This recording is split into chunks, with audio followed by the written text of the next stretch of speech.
mempelajari adab dan akhlak, engkau akan terhormat.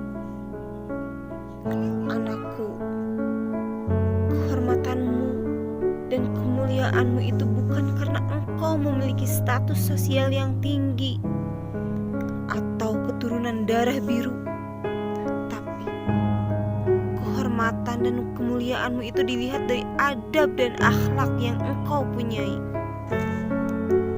Semakin tinggi adabmu, maka semakin tinggi kedudukanmu.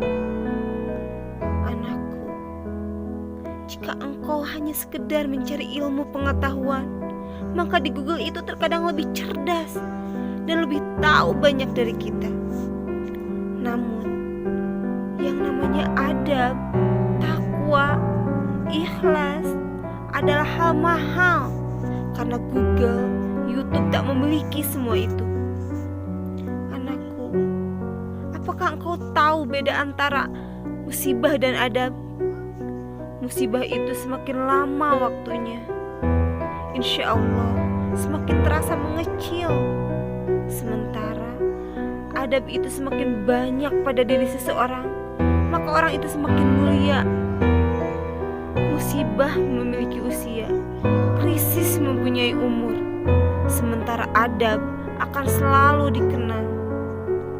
Orang-orang yang soleh dahulu berkata, asyarafu bil adabi la bin nasab.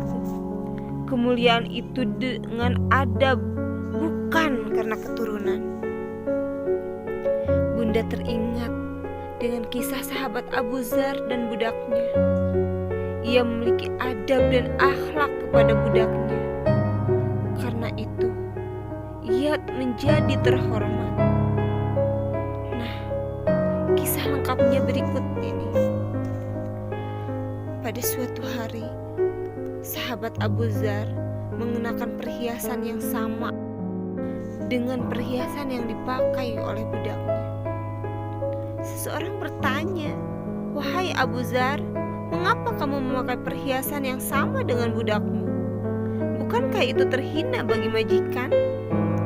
Dan Abu Dzar, "Di masa Nabi, aku pernah mencaci maki budak Bilal dengan berkata, 'Wahai anak hitam.' Nabi menegurku, 'Wahai Abu Dzar, kamu masih punya sifat jahiliyah. Mereka itu teman dan budakmu yang Allah jadikan di bawah kekuasaanmu. Siapa menanggung saudaranya, ia harus memberinya makan sama seperti yang dia makan, dan memberinya pakaian sama seperti pakaian yang ia kenakan. Jangan bebani mereka dan bantulah pekerjaannya.'" Bukhari, Muslim dalam Riyadhus As-Shalihin dari Al-Ma'rur bin Suwaid. Wahai anakku, itulah salah satu gambaran adab dan akhlak yang diperlihatkan sahabat Nabi yang bernama Abu Dzar Al-Ghifari. Ia menghormati budaknya. Ia tidak segan makan dan berpakaian sama dengan budaknya. Karena kehebatan manusia bukan pada statusnya, tapi pada akhlaknya.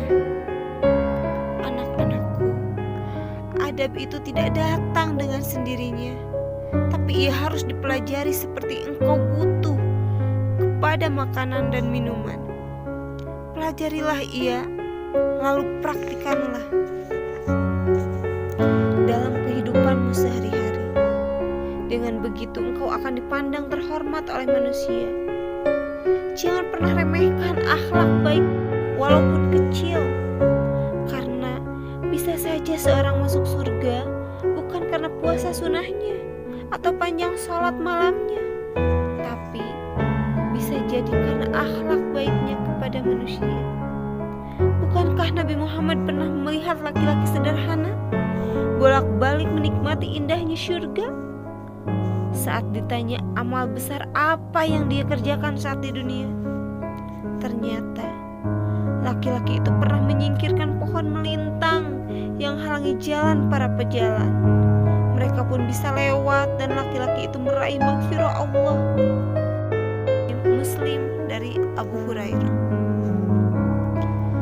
Sebelum Bunda tiada, anakku, Bunda tak mungkin selalu bersamamu atau selalu ada untuk mendongeng cerita tidur untukmu.